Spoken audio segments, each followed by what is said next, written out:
आज हम DECE 1 का यूनिट नंबर 2 शुरू करते हैं, जिसका नाम है बाल विकास की मूलभूत संकल्पनाएं।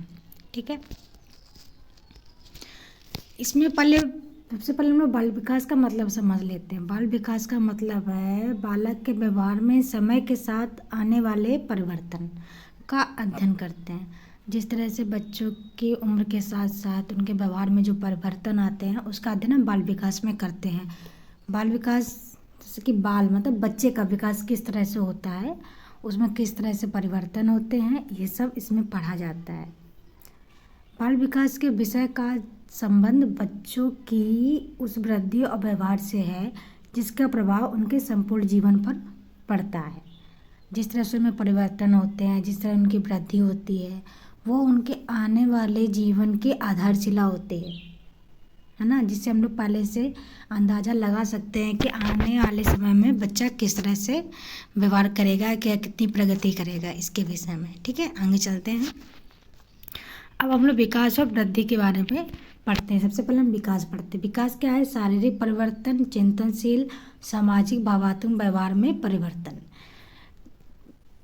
विकास में हमारा शारीरिक परिवर्तन के साथ साथ जितने अन्य परिवर्तन होते हैं, मानसिक मतलब संज्ञानात्मक विकास, व्यवहारात्मक विकास, व्यवहारात्मक नहीं, भावनात्मक विकास, सामाजिक विकास, नैतिक विकास, इस सब कुछ हमारा विकास में आ जाता है, या फिर कह सकते हैं शारीरिक और व्यवहारिक विशेषताएं सब विकास में आती हैं। विकास की मुख्य 3 विशेषताएं होती हैं। कौन सी? प्रगतिशील, क्रमबद्धता, काफ़ी समय तक टिके रहते हैं। प्रगतिशील जैसे कि यहाँ पे दिया गया है, प्रगतिशील का मतलब क्या है? ऐसे कौशल प्राप्त होते हैं जो पहले के कौशलों से अधिक जटिल, उत्कृष्ट और अधिक प्रभावशील होते हैं। मतलब विकास में हमेशा प्रगति होती रहती है। जिस तरह से हमारे गेम्स होते हैं, उनमें एक लेवल के बाद दूसरा लेवल आता है, दूसरे के बाद तीसरा लेवल आता है, ऐसे लेवल बाय लेवल बढ़ता जाता है गेम्स में, और हर आने वाला लेवल पिछले वाले लेवल से जटिल होता है, मतलब एक लेवल अप होता है, उसमें थोड़ा कठिन होता है। इसी तरीके से हमारा विकास होता है। प्रगतिशील होता है मतलब एक लेवल के बाद दूसरा लेवल आता है, बच्चे सीखते हैं कौशल, और उससे थोड़ा जटिल मतलब कुछ उन्नति करते हुए जाते हैं। क्रमबद्धता का मतलब है कि एक क्रम में होता है, किसी भी क्रम को छोड़ा नहीं जाता है, हर एक क्रम मतलब सीक्वेंसिंग से होता है। ठीक है, अब ठीक है आगे देखते हैं। विकास एक प्रक्रिया है जिसमें व्यक्ति को अधिक सरलता और सामर्थ्य से कार्य करना सीखता है। स्टार्टिंग में हर एक व्यक्ति को कोई कार्य जब करता है, नया नया कौशल सीखता है, उसको उसमें जटिलता मतलब बहुत कठिन लगता है, पर जैसे जैसे वो उसको कार्य को करता जाता है तो वो उसको सरल लगने लगता है, और वो बहुत ही निपुणता के साथ, सामर्थ्य के साथ उसको करने लगता है। ठीक है, विकास कैसा होता है? मात्रात्मक और गुणात्मक। इसको मतलब नाप भी सकते हैं और इसके गुण भी बता सकते हैं। ऐसा नहीं कि इसको देखा भी जा सकता है और इसको तरीके से अनुभव भी किया जा सकता है। अब हम लोग वृद्धि के बारे में पढ़ते हैं। ठीक है, वृद्धि क्या है? वृद्धि एक तरीके से शरीर के आकार से संबंधित होती है, जैसे कि मात्रात्मक परिवर्तन। वृद्धि में क्या आएगा? शारीरिक परिवर्तन जितने होते हैं, खासतौर पर लंबाई या अंगों की वृद्धि से संबंधित, इसमें मोटापा नहीं आएगा। ठीक है, वरना आप लोग कहेंगे मैम वृद्धि 18 साल तक मतलब किशोरावस्था तक ही होती है, उसके बाद मोटे हो रहे हैं तो क्या वो वृद्धि है? नहीं है, वो वृद्धि नहीं है। ठीक है, शरीर के अंगों में परिवर्तन, जो शरीर के अंग होते हैं उनमें अंगों में परिवर्तन, उनकी जटिलता, प्रकारों में वृद्धि होती है, और सोचने समझने की योग्यता और सामाजिक कौशल में वृद्धि शामिल है। कुल मिला के शारीरिक अंगों में क्या होता है? परिवर्तन होता है। ठीक है, उनमें जटिलता आ जाती है, बहुत कार्य करने मतलब धीरे धीरे स्टार्टिंग में कार्य हाथों से या किसी भी शारीरिक अंग होता है उससे कार्य करने में कठिनाई होती है, पर धीरे धीरे उसमें हम लोग आसानी मतलब सरल मतलब सहजता से कार्य करने लगते हैं। उसके प्रकारों में वृद्धि होती है और सोचने समझने की योग्यता भी शामिल हो जाती है। ठीक है, हम लोग विकास की कुछ अवस्थाएं पढ़ लेते हैं, जैसे कि शैशवावस्था। इसकी क्या होती है? जन्म से लेकर के 2 वर्ष तक। इसमें क्या होता है? बच्चा दूसरों पर निर्भर रहता है, वह ना अपने कपड़े बदल सकता है, ना अपने शरीर की सफाई कर सकता है। इसके लिए वो अपने परिवार के अन्य सदस्यों पर निर्भर रहता है। सबसे तीव्र वृद्धि इस समय होती है, ठीक है। तीव्र वृद्धि और विकास इस समय होता है, और इससे भी पहले होता है गर्भावस्था में। कुशलताएं और योग्यताएं कई गुना बढ़ जाती हैं। इसमें बच्चा बहुत तीव्र गति से सीखता है। चलना, दौड़ना, खाना, शब्द द्वारा अपने विचार व्यक्त करना किसी के सामने, ये इस समय बच्चा करता है। और स्वयं और परिवार के सदस्यों की पहचान, वो समझ जाता है ये मैं हूँ और ये मेरे परिवार के अन्य सदस्य हैं, ये पापा है, मम्मी है, भैया, दीदी, मतलब इन सब परिवार के सदस्यों के बारे में वह जानता है इस अवस्था में। अब बाल्यावस्था के बारे में हम लोग देख लेते हैं।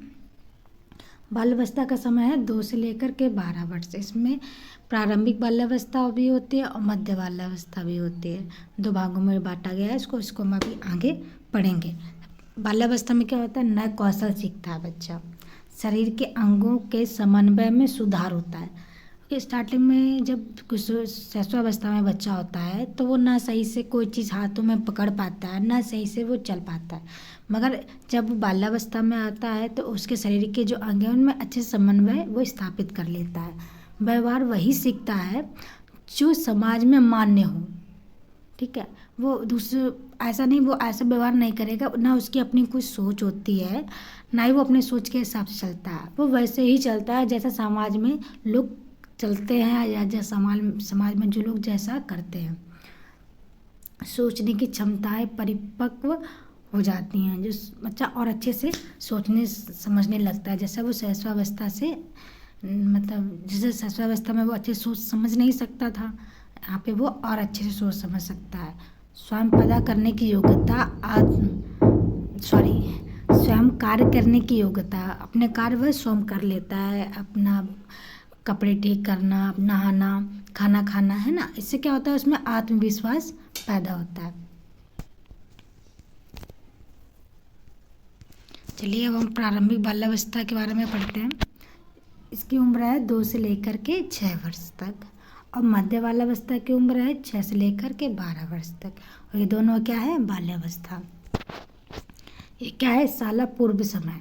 इसमें बच्चा स्कूल जाने से पहले का समय होता है 2 से लेकर 6 वर्ष, क्योंकि 6 वर्ष के बाद बच्चे का विद्यालय में नामांकन हो जाता है। अब वो वह विद्यालय जाने लगता है। इसमें क्या, भाषाई जो विकास में तीव्र गति आती है, मतलब भाषाई विकास बच्चा बहुत जल्दी सीखता है। आसपास की वस्तुओं और लोगों के बारे में प्रश्न पूछता है, क्योंकि बहुत सी, अब उसके अनुभव तो कम होते हैं, है ना। वो बाहर निकलता है घर से, अपने दोस्तों से मिलता है, आस पड़ोस में घूमता है। जब वो नई नई चीज़ें देखता है तो उसके बारे में जानने की उसके अंदर उत्सुकता आती है कि यह चीज़ क्या है, इसका नाम क्या है, ये किस काम आती है, ये ऐसी है तो क्यों है। इस टाइप के प्रश्न वो पूछता है। अंकों, रंगों और आकार के बारे में भी सीखता है। प्रतिदिन की घटनाओं के कारणों के बारे में भी समझने लगता है कि ऐसा हो रहा है तो क्यों हो रहा है, ठीक है। क्योंकि वो प्रश्न पूछ पूछ के अपनी जिज्ञासा शांत करता जाता है, जिससे उसके काफ़ी प्रश्नों के उत्तर की वजह से तो वो काफ़ी चीज़ें समझने लगता है, काफ़ी घटनाओं के विषय में जानने लगता है। और क्या होता है, वो मित्र बनाने लगता है। कल्पना शक्ति बहुत तेजी से बढ़ती है। कैसे बढ़ती कल्पना शक्ति, खेल के माध्यम से। बच्चा इस उम्र में खेल खेलता है। ऐसे क्या होता है, वो झाड़ू ले ली, उसको अपना घोड़ा समझ के उसको लेके घूम रहा है ना। और बच्चे घर घर भी खेलते हैं, तो वो क्या, उसमें उनकी कल्पना शक्ति बढ़ती है। नाटक और अनुकरण वाले खेल उन्हें प्रिय होते हैं। इसमें नाटक करते हैं कोई स्टोरी का, और अनुकरण करना मतलब मम्मी, वही घर घर खेलना, चोर पुलिस खेलना, डॉक्टर खेलना, इस तरह से अपने अपने खेल में रुचि। इस उम्र में बच्चा अपने अपने खेल खेलता है। अपने खेल में ना दूसरे की एंट्री उसको पसंद नहीं है। तुम अपना खेल खेलो, वो अपना खेल खेलेगा, चाहे बच्चे की उम्र सेम हो, ठीक है। अब बाल्यावस्था के बारे में, मध्य बाल्यावस्था के बारे में जान सकते हैं, जैसा कि हम लोग पढ़ चुके हैं। इसकी उम्र है 6 से 12 वर्ष तक। उससे बच्चा और अधिक परिपक्व हो जाता है।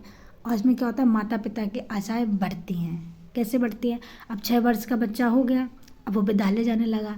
अब विद्यालय जाने लगा तो सब लोग सोचते हैं मेरा बच्चा बहुत अच्छे से पढ़ेगा, बहुत अच्छी, मतलब डॉक्टर इंजीनियर जो वो चाहते वो बनेगा और अच्छा नागरिक बनेगा।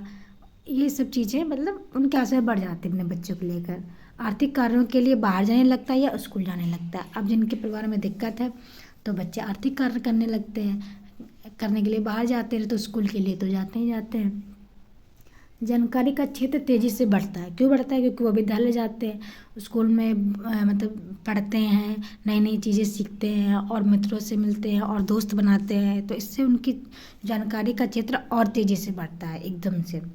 हम उम्र के बच्चों के साथ अधिक सक्रिय होते हैं क्योंकि वो स्कूल जाते हैं, घर में दोस्त, घर आस पड़ोस में भी दोस्त बन चुके होते हैं उनके पहले, और विद्यालय जाते हैं तो उनके और दोस्त बन जाते हैं। तो हम उम्र के बच्चों के साथ वो ज़्यादा सक्रिय हो जाते हैं। आपसी सहयोग और नियमों का ज्ञान और उनका पालन। आपसी सहयोग कहाँ से सीखते हैं? वो खेल के द्वारा। अब ग्रुप में खेल रहे हैं तो आपसी सहयोग तो उन्हें करना पड़ेगा, वरना उनकी टीम हार जाएगी, जैसे क्रिकेट में।